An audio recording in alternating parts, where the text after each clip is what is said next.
Hi, where Soman. where are you? Well, I was going to say hi, Soman. After 30 minutes of technical support, heavy technical support, And we are neither of here. us are where we're supposed to be, where we started this recording. I'm on a different computer. You're in a different part of your apartment. I almost missed this entirely because this was supposed to happen in St. Louis. And then now I'm in New York City, took a 6 a.m. flight, and then chased the subway to get up here and almost didn't make it because the girl, when the train doors opened, was taking a selfie that was perfectly timed so she could show the Boo. doors opening. And I was like, these are not serious people. But Boo somehow this person. I arrived. So shall we begin? I will say, people filming themselves like leaving their phone so they can show that they're getting off the subway or getting off the train gives me insane anxiety because I think you're going to lose your phone. But then I think I'm watching the videos. You clearly got your phone. I think they should all be in prison. Oh, I didn't get to use this yet. This is your cancel button, Soman. You've been canceled. Okay, we are officially starting. Here we go.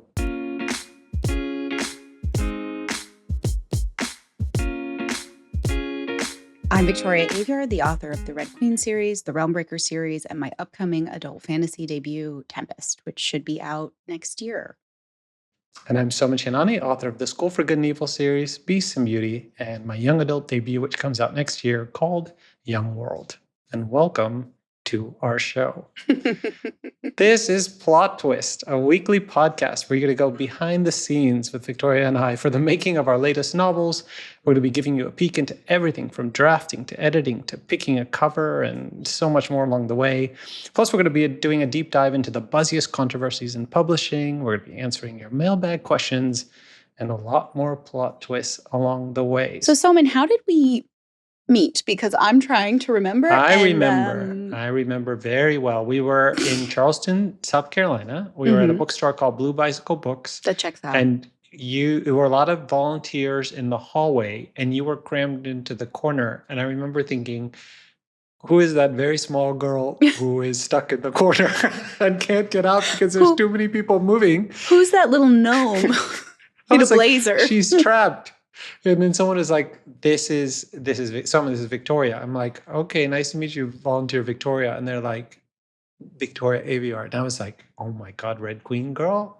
Like, because at the time that was like, that was the biggest deal of all deals. The bee's knees. So that was it. We sort of got thrown together in the corner of a bookstore, which is very fitting. It is. We always meet in the corner of that bookstore. And I got to be honest, zero memory of that interaction. But I do have some very, very sharp memories of our interactions together over the years. One of them being RIP BookCon BEA, but we were paired together for a panel. It was either at BEA or BookCon. They all smashed together in my head. But we were talking about our process, and we were realizing as the panel was going on, our processes are very, very similar because we both have backgrounds in film.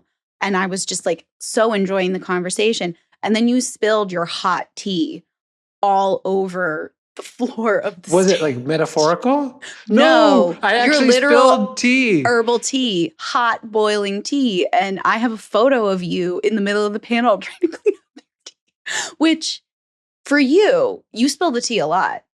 So it's fitting. We're doing it right here. And the funny thing is, I have no memory of that incident because that is so standard. You ask Marie Lu, who is the #1 New York Times bestselling author of legend and truly royalty in publishing. The best. I did an event with her at New York Comic Con, and as I was saying, everyone give it up for Marie Lu, I caught my feet in the wires underneath the stage and literally flew off the stage like Elphaba at the end of Act 1, being pulled up by her broom. So you upstaged poor Marie. No, I wouldn't call that upstaging. You downstage. A literal downstage. Oh my God. But that's Soman, physical comedian. Always got to make an entrance. Always got to have a performance. Always the biggest personality in the room. And completely unintentionally. Why don't I start by introducing you to any listeners who don't know who you are. Victoria, I really believe in, every shred of my heart is the queen of YA fantasy. She's who every young upcoming debut author wants to be. They all look up to her. You should see the way people flock to her at festivals, no matter what. It's just of every age. Red Queen is the standard for what every new author tries to achieve.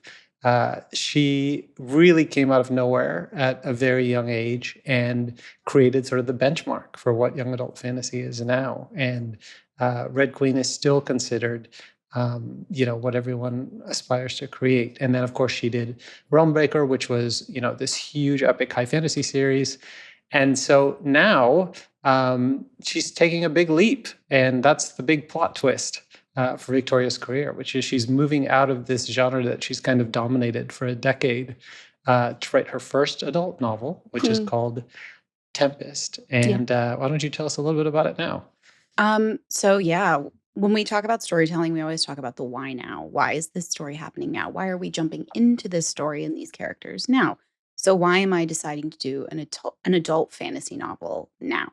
And I kind of got my feet wet with Realmbreaker in that it was always intended to be a crossover, and like half of the characters, the POV characters in that book are adults. So I was kind of in that shifting mode of writing more closely to my experience and where I am in my life, but I wasn't fully there yet.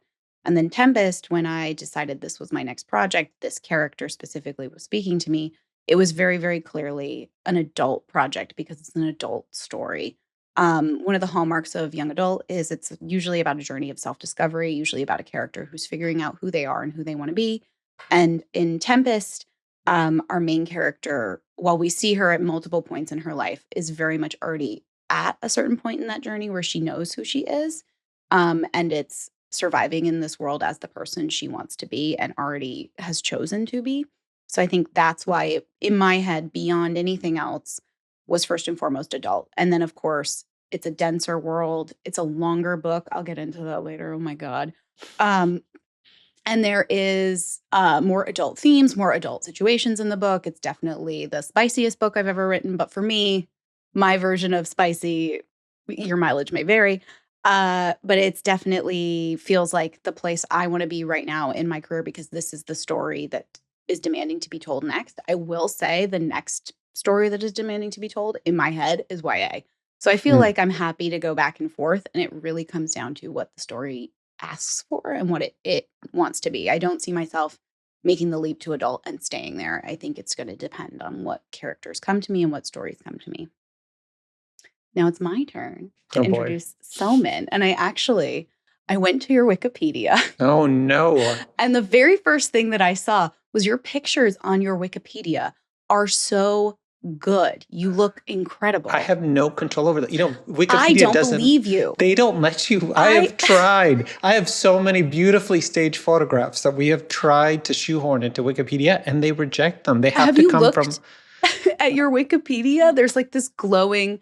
You're looking at someone as if the sun is radiating out of them. You look wonderful. Anyway, your physical presence on the Wikipedia aside, Soman Chainani, you have written a series called School for Good and Evil.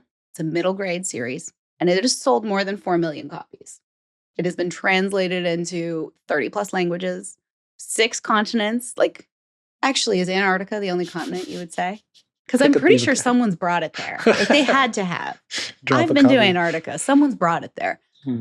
So you have this massive middle grade series that you have been working on for the majority of your career, and you've written several spinoffs to it. You've had Coven that just came out, which was a graphic novel. We worked on Red School together, which was a graphic novel crossover of our books.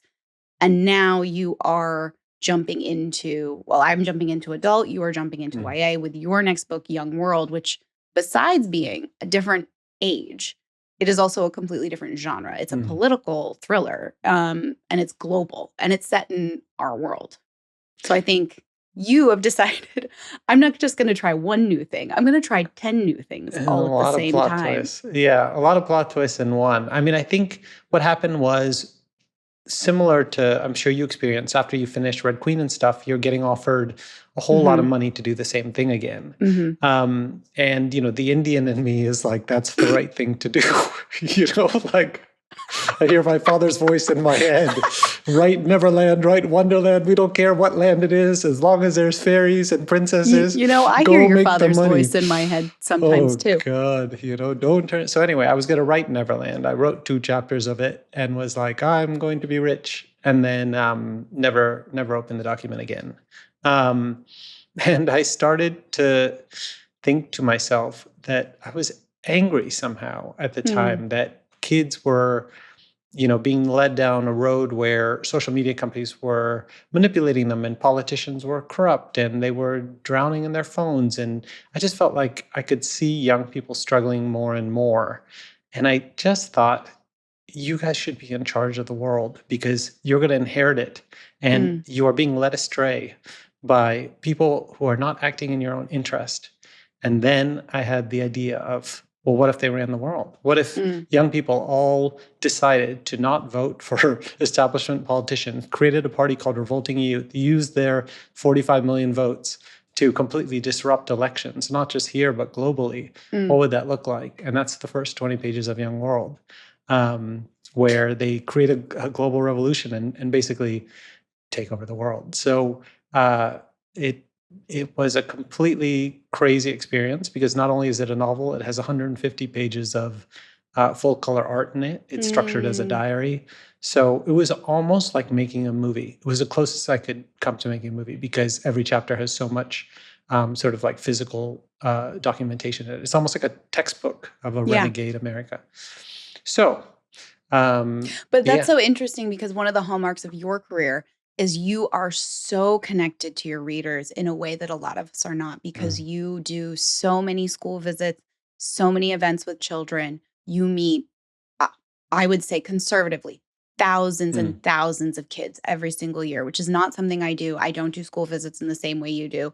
A lot of YA authors don't. A lot of middle grade authors don't. It is a big part of the middle grade career, but you specifically, knowing a lot of my friends who are in the middle grade space, you are regularly at the top of being on the road and being face to face with young people and sort of seeing their hopes and fears and dreams up close. And then to have that synthesized into a book, it's so cool. I think it's the everything I've learned from young people in one book before I go back to fantasy. I think that, I can feel that craving. But really, those are our 2 plot twists of why we're here and why we're doing this podcast. But we're going to move to our first segment of the week, which is Theme of the Week, where each week we're going to come up with a word or a phrase that encapsulates the essence of where we are with everything on and off the page. So your theme for the week, Victoria, what is it? My theme for the week is hold your horses. So just to sort of set the stage of where I am at in the process of writing Tempest, because it's a long process, especially in traditional publishing, I have turned in the full first draft of Tempest. Okay, tell them how long it is. Sorry for my really, really cute laugh. So Tempest is, and I didn't even tell you this, but I bullet pointed the final battle. So it's probably going to be another like 10 on top of this. Just let me live. So currently Tempest is 304,000 words long. It's over 1,000 pages printed. And that's way too long for a book.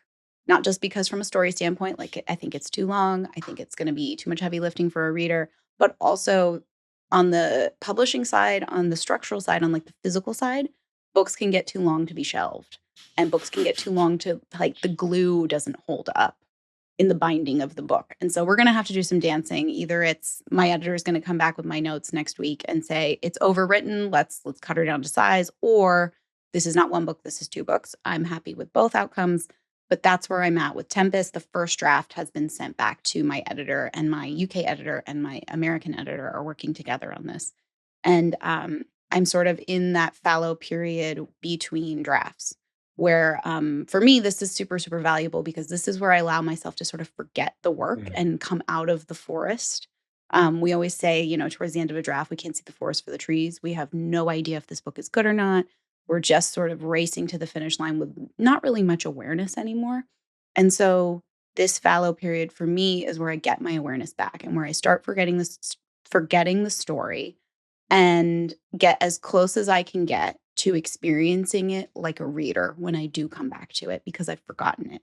And I think reading the book as a reader would and trying to focus on it as a reader would and not the author who knows all the background pieces is so helpful to me when I go into edits because I'm thinking that thing didn't make sense. I forgot about this piece and I needed it to come through again so that it would pay off later. Moments like that are very, very helpful to me. So right now I'm in that hold your horses, don't go back and read it yet. I'm going to start reading it next week. But this week I am not letting myself read it. I did print it. And as I was printing it, because I had to print it 50 pages at a time, because I didn't know printers run out of memory. And also ink. And yes, it did run out of ink. And I have one of those fancy printers too. So do you have it? Can we see it? You want me?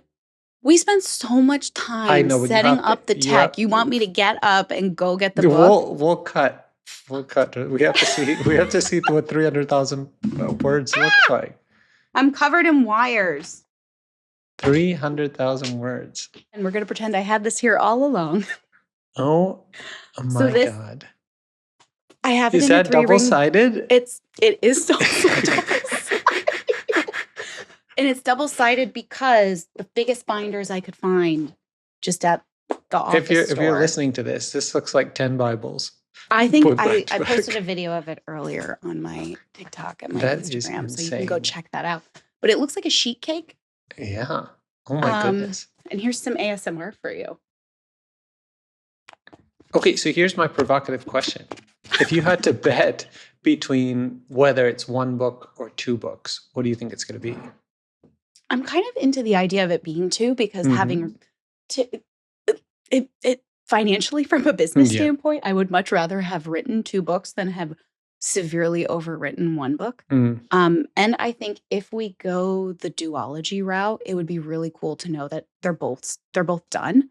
And that would be a new experience in being able to get the second one out pretty quickly. And I think books that do that, like it's almost like you're priming the pump a little bit. They have a really good response. And I know readers like that sort of thing too. So it would be cool. It's just finding the point where we would have that cut.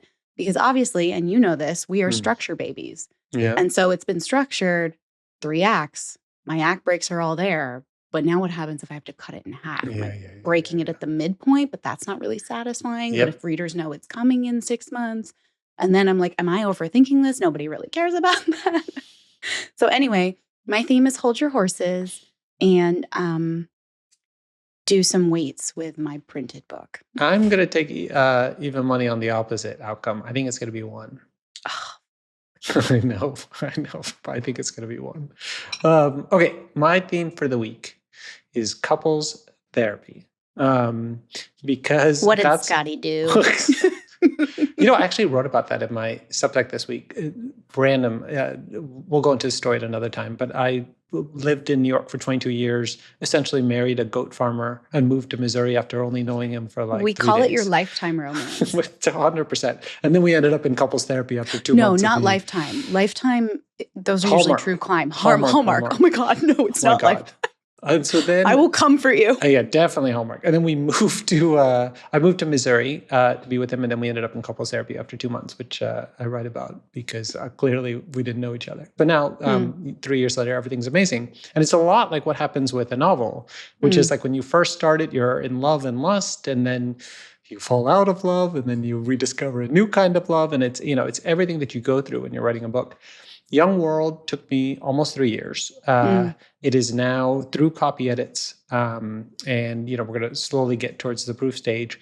And I need to be able to have an amicable separation from it because you're in Hold Your Horses, where you're going to come back. You're gonna essentially be doing a new draft. You're going to be deep in with it still. Like I have to let it go and move on to a new book, a new relationship. Even though I feel like that became my entire personality for 3 years. It was such a different book than anything I've ever written. The only problem that's stopping me from being able to do that, because I feel like I can, is that we don't have a cover yet. And we've gone through 30 covers. It's the first time ever in any of my books that the cover hasn't just magically kind of appeared somewhere along the process. And it's almost like you have a child and you know their personality and you love your kid, but you don't know what their face is like. And therefore there's this huge question mark over Mm-hmm. your feelings toward the child, even though you love it. It's like you just want to know what it looks like. I know. And I think you and I are similar too in that when we're done, we're done. Mm-hmm. And so the stop-start of not being able to be done is very frustrating. Yes. And we talk about this a lot in publishing. You're moving on to the next book long before readers have the current book in hand. And so they're experiencing something you experienced a year ago. But we are now also in the weird space of like, we have to market it. So we have to kind of dip back into the mindset a little bit. Also, because you and I are quite controlling about, especially, I think me, like a fascist. Yes, we're both pretty controlling. But where we need to be. I think I'm pretty loosey-goosey when it's clear, like, hey, thing isn't going to happen and it's never going to happen. And I'm like, okay, out of my hands. Yeah. Well, covers were both, we'll one week we'll do a whole thing on covers. I think we should. People really love that. We definitely have to. And hopefully, well, speaking of which, let's talk about our goals for next week. That's our next segment where we're going to set milestones. And then next week we can see how we did. Why don't you tell us your goals? Sure. I have a mixture of personal and professional goals. My first professional goal is because I'm in this fallow period, but I still have a lot of research that I'm doing. And by a lot, I mean I'm reading books. But I'm hopefully going to be finishing 2 of my research reading books for Tempest, which is The Republic of Pirates and Black Flags, Blue Waters. I am also personally hoping that I finally finish Legendborn next week. I've had so many, research things jumping in front of it, and I'm loving Legendborn by Tracy Deonn so much, but I'm getting through it so slowly. I always have a hard time reading fiction when I'm writing fiction, and unfortunately, we're writing fiction most of the year. I also love that your research is like reading about pirates. I would have just been like, do I know any pirates? Well, I did go to the Bahamas last year, and I got some really, really helpful research work done there. I will say part of it is also trying to understand not just the reality, but the audience connotation and context. So there are plenty of things about pirates, about the history of pirates that our sort of public awareness of are completely wrong. But it's like, how do you honor that thing and give people what they're looking for while also trying to sort of shift towards the more realistic things? So like you think of Pirates of the Caribbean, you think of all the touchstones that people have from those movies and those films and what awareness they have and what they're expecting and try to find that middle ground. Just like I could go on about this. Yes. But like the ship sizes are totally wrong, but we have this image in our head. How do I honor that image? Anyway. Okay, so your first goal is to read more about pirates. I'm going to go on dates with boys who look like pirates. I am in a pickle because my main male character, I hate to tell, he looks like my husband. Like he's got long blonde hair, and it's not my fault. It's not my fault they look the same because they're both, they live at the ocean. They both are sun damaged. Oh my God, I could not ever write a hero based on my farmer. It's not my fault. His ego would just go through the roof. I'm more running into like his mom is excited to read this book. She's it's got a romantic element to it more so than your other books. And I'm like, I'm married to your son. Please connect the dots. All right. What's your second goal? My second goal.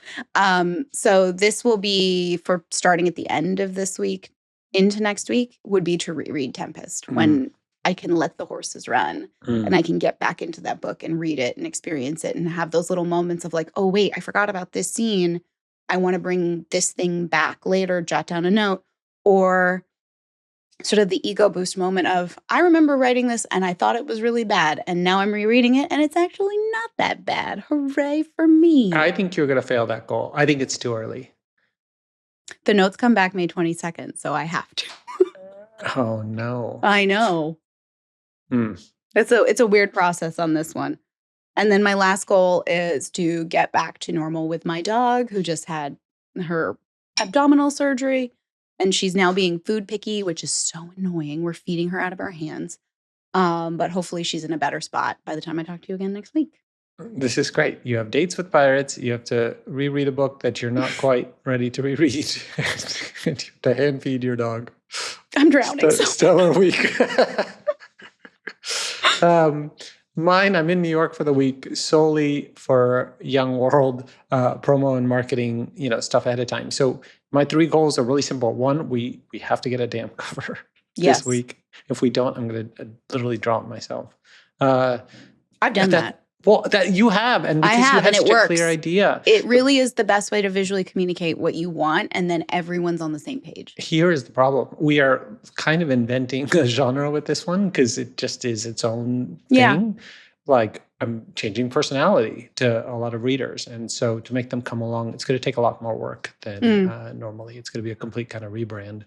And then last but not least, I love a good photo shoot.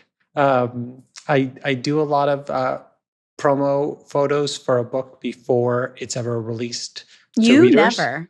Because I actually do it to capture what I think the book is, almost for myself and also to kind of guide readers to be like, here's the tone energy. Well. Mm-hmm. And because ultimately readers are going to have a different idea, but it's almost like the last thing I hold on to. So we're doing a bunch for Young World to kind of count down. So we're gonna do that Thursday and Friday in a marathon 48-hour shoot. And then at some point after we record this, I'll be over in LA because you and I have to do some of our own photos for this. Yeah, and I'm hoping I get another headshot out of a joint photo shoot with you because my last one came from a photo shoot. Which was amazing because we literally shot in 2 different cities and composited all kinds of stuff for the Red School one. And I hate photo shoots. That sounds so lame to say. I hate photo shoots.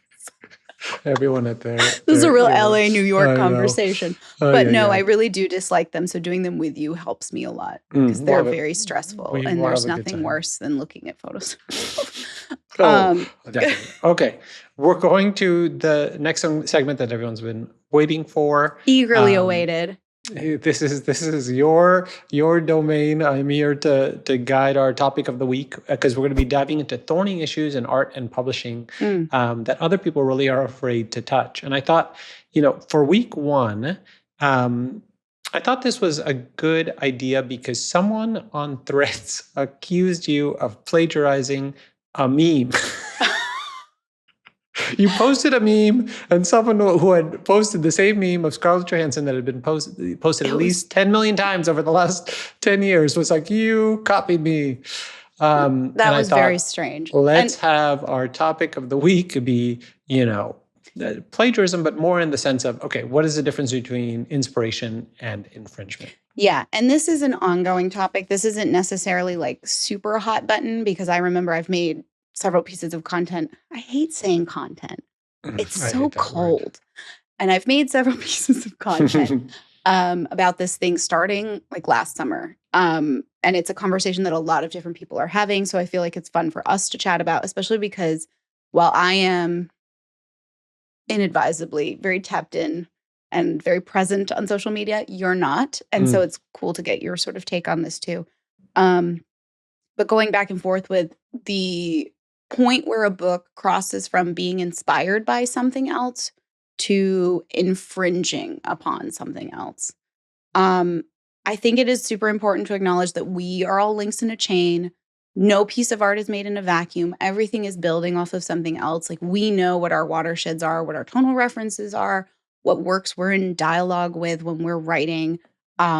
And it's super important to acknowledge those things. I'm always very upfront, and I know you are too, saying this thing when I was a kid inspired me, or this book when I was writing this book made me think in a new way, or this was the watershed for so much of who I am. So obviously it's showing up in my work.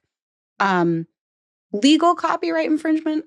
We're not legal experts, so we're not really going to touch that one, but it is a very hard and fast line. It is very difficult to prove. But that's not really where we're living right now. It's not for us to go back and forth on. The thing I think we talk about more is the ethical infringement. Where does it start to feel like this is legal, but this is kind of icky? Yeah, it reminds me a little bit of when Born This Way by Lady Gaga came out. And I remember being like, I love this song. And then found myself humming Express Yourself by Madonna a lot. And then the light bulb went off where I was like, they're the same song. But is there credit? Does Madonna get royalties? There isn't. But what's interesting is when it became a firestorm, I remember thinking, this is legit because I came up with it on my own. Like, it almost was like I was walking around in the kitchen and started singing both songs together. And it just was very organic in the way I heard it. And so then when everyone else started saying it, I'm like, this is legit. Because versus I think when you find it on the internet and everyone's like, oh, it's a copy. And then you're like, oh, yeah, I see it. Right. But that to me is, it's trickier. Whereas like when you felt it, you're like, this is a coffee because I see it. Yes. That's my metronome. I mean, whatever it is. Your metric, my yeah. metric. Your yeah. metronome. So that's pretty much where I live as well. I think it's a very subjective line. It's going to depend upon both the reader and the author.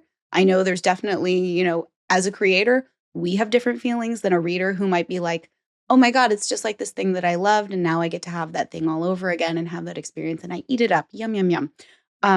I think that I cannot remember who said this, and I've quoted them so many times, and I cannot remember where I picked this up. But the line for me, and I think a line that resonates for a lot of people is, are you distracted by the similarities and comparisons to the inspiring work? So for you, you started humming a different song. For some people, they're like, I'm reading something and thinking, why am I just not reading the thing from which this was derived instead?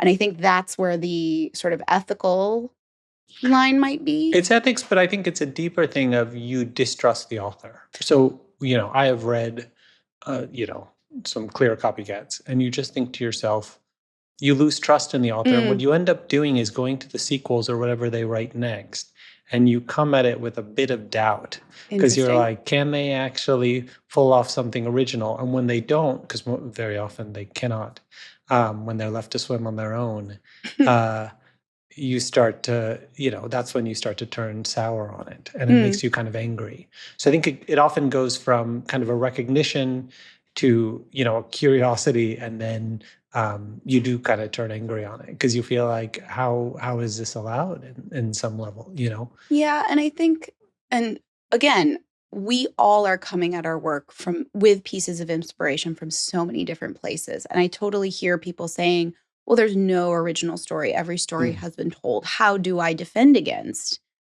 being infringing upon somebody else? How do I differentiate myself from that? And there's no like hard and fast rule. There's nothing you can do. I think the best practice, though, is always just to be super open and upfront of, my book was inspired by XYZ, or I was really in love with XYZ and wanted this from it.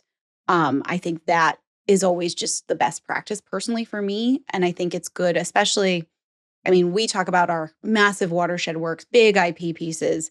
That's great. But if you're also pulling from smaller stuff and then you don't talk about it, very strange to me. I don't get that, especially if you're in a position to like shine a spotlight.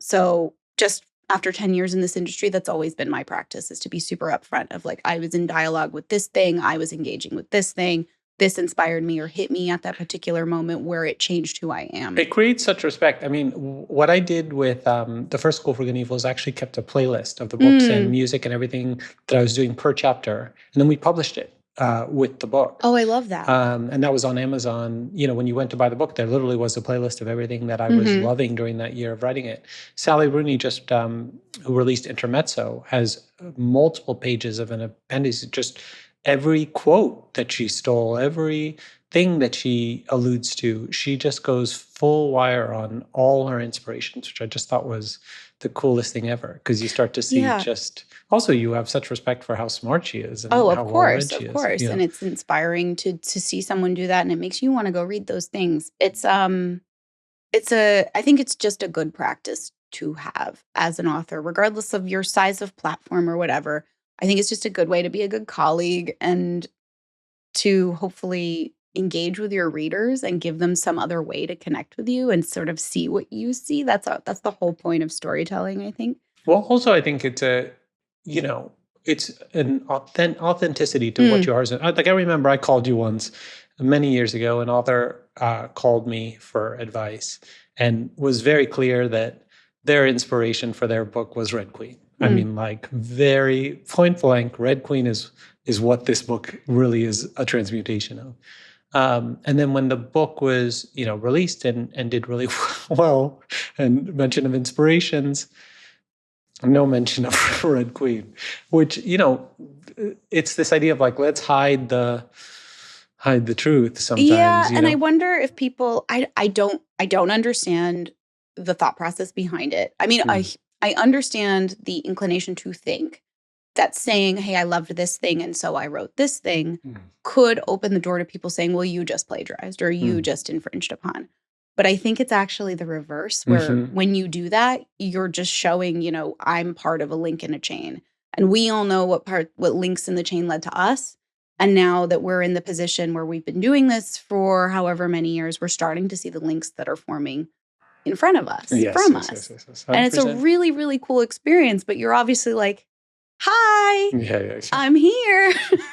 I'm not a dead white guy from the 1800s. 100%. And it's so funny because I actually think we come at it from different perspectives in that you are always gracious. There's just something in your character where okay, at least publicly, you are always on the right side of behavior. And I am literally Betty Davis and All About Eve. Which is I do love that about you. But you can get away with it. You have this very interesting, charming personality. And we have been at the same publisher for a long time.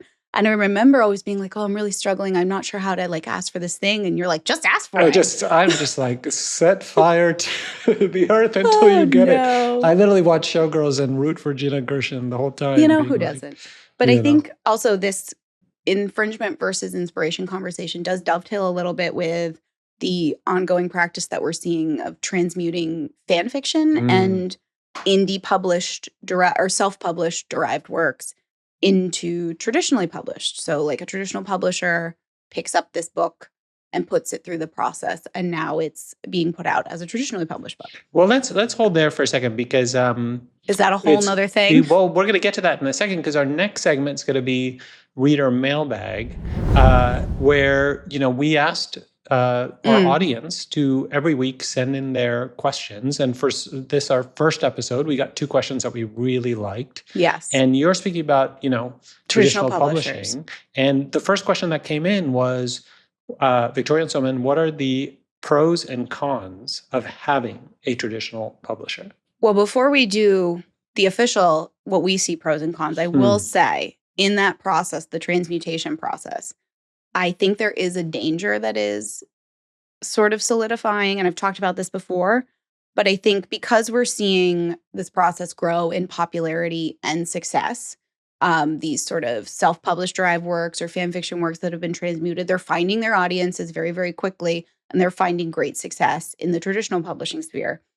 The thing is, publishers are companies.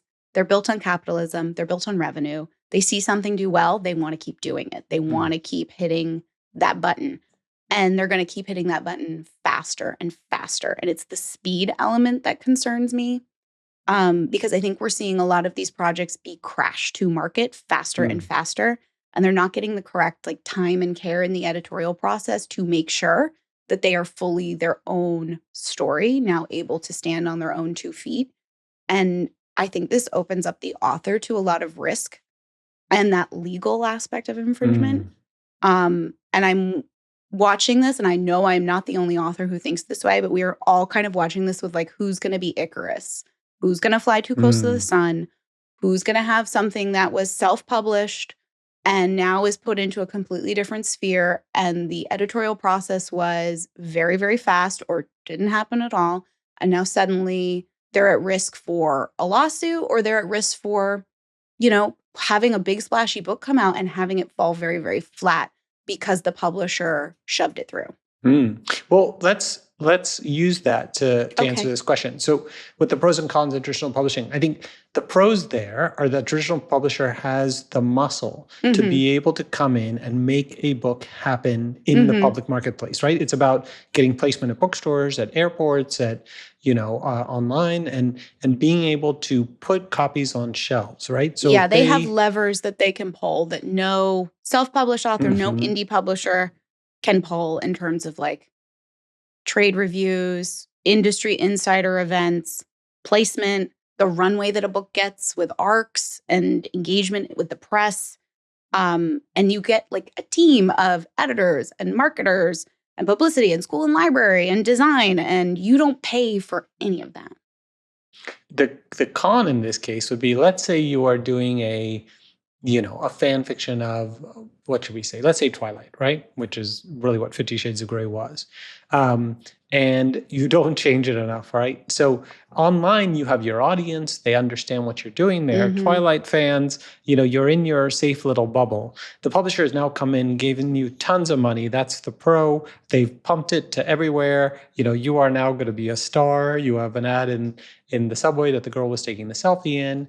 And then now you're exposed to really the world, and you're out of your safe bubble. So I think you lose control over it, and now you're probably made to have sequels on a certain timeline. You now kind of belong to the machine to some extent, and it can go really well in the case of 50 Shades of Grey, or it can not go well in the case of some others that I'm thinking about.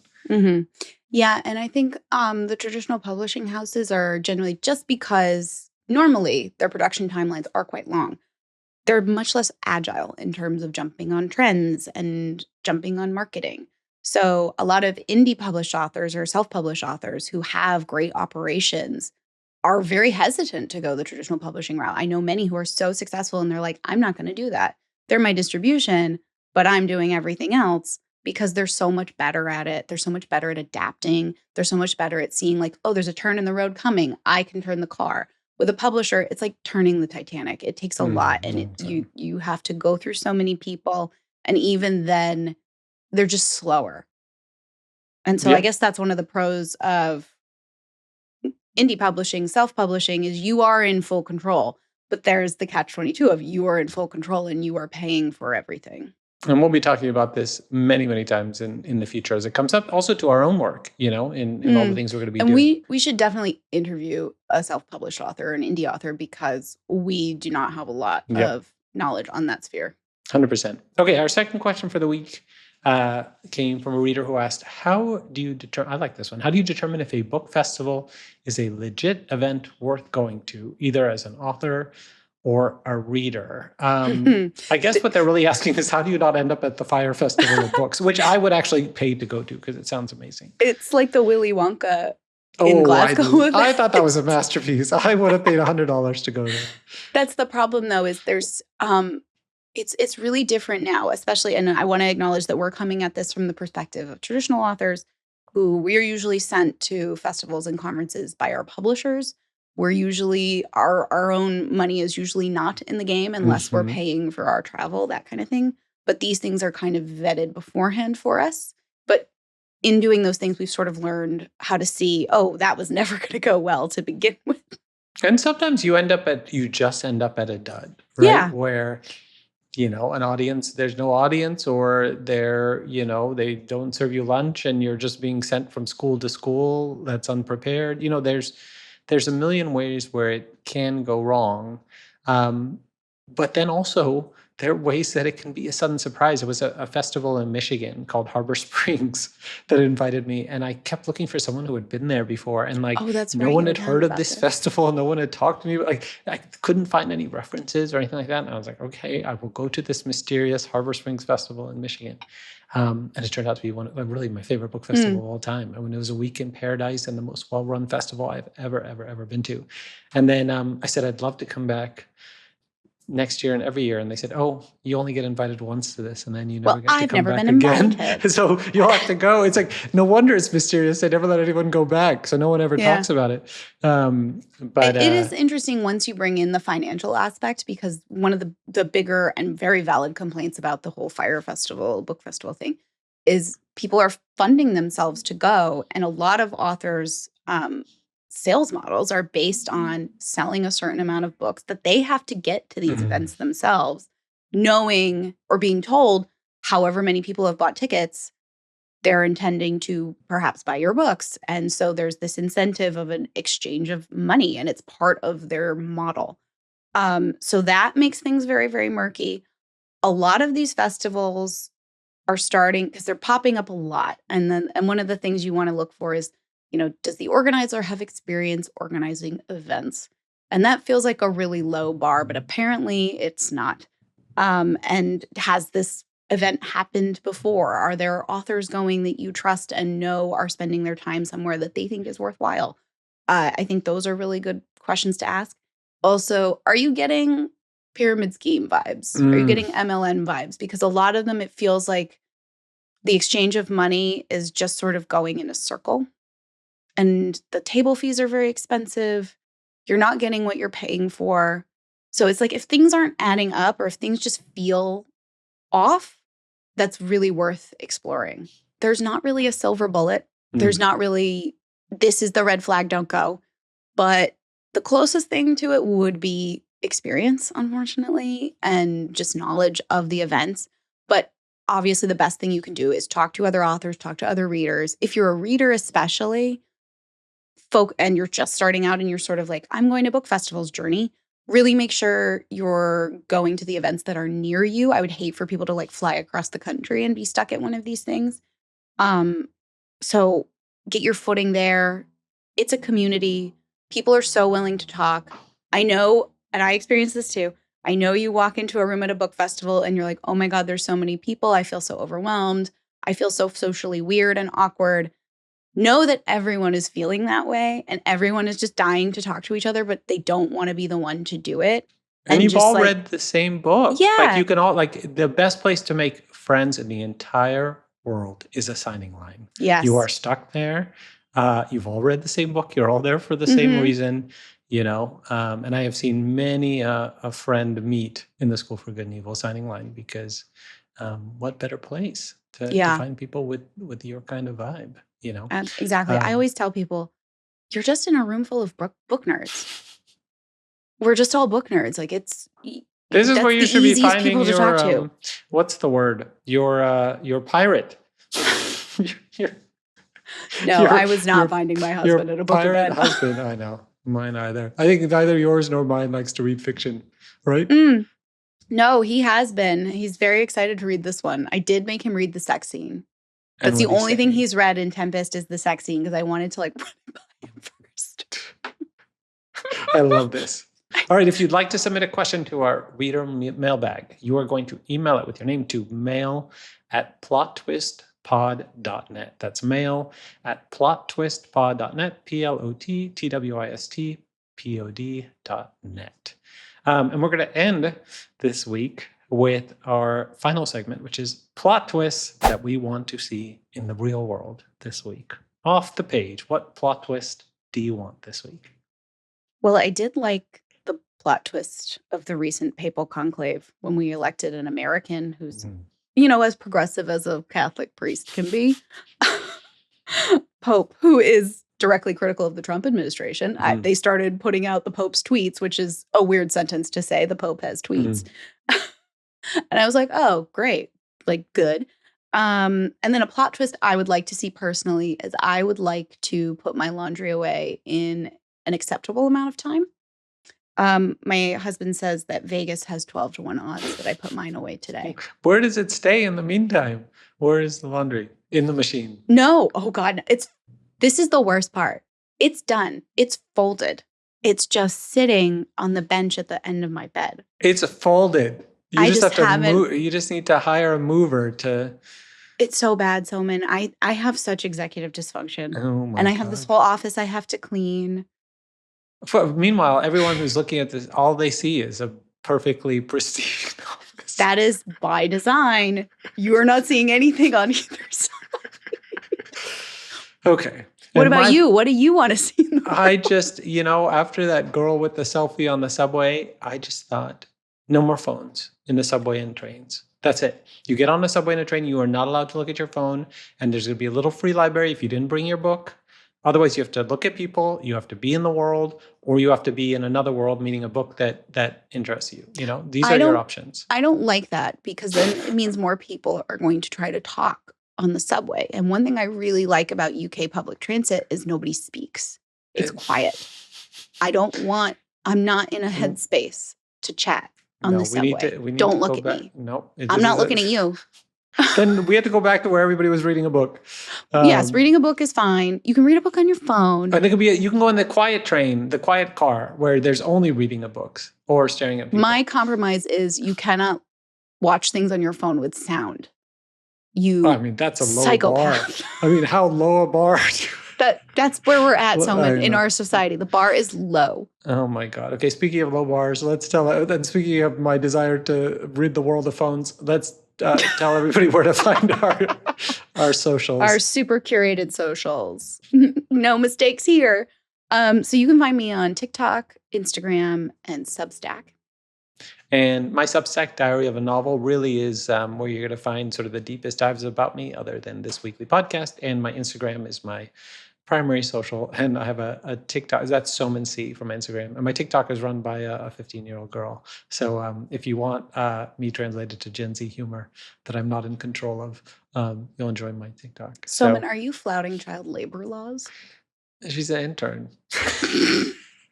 I also forgot to say I'm on Threads a lot. You really are. In a way I shouldn't be. You definitely should be. We will see you all next week. Thank you for joining the pod. So much more fun to come. Thank you, guys. That was Plot Twist. Plot Twist is hosted by Victoria Aveyard and Soman Chainani. It's produced and edited by Liam Billiam. Our logos, art, and graphics are by Michael Blank. The music is by Thieves and Louis Adrian. Production support from June Secchia. If you enjoyed this podcast, please subscribe to Plot Twist wherever you listen to podcasts and drop us a review to let us know how we're doing. See you next Thursday.